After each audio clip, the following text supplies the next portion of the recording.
More than 7,300 New Brunswickers voiced their opinions during the province's pre-budget consultations, and at least some of them came from the heritage sector, where people are nervous about what the Susan Holt government will decide come budget day. Every day is a pressure cooker. This museum director says the Save Our Museums campaign will continue even after budget day.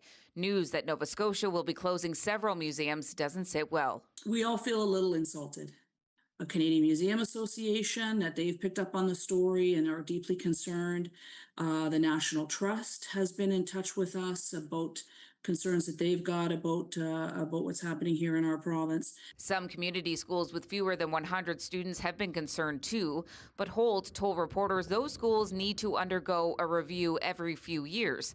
It doesn't necessarily mean they'll be closed. We are being careful with every dollar, and we are double checking and triple checking every dollar we spend so that New Brunswickers can know that this government is making those careful decisions. But their focus shouldn't only be on cuts, says this author and expert on Canadian governance.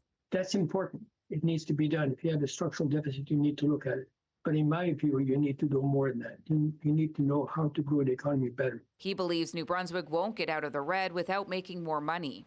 And I think the days of easy transfer payments from Ottawa will be slowing down. Why? Because Ottawa has its own fiscal problem.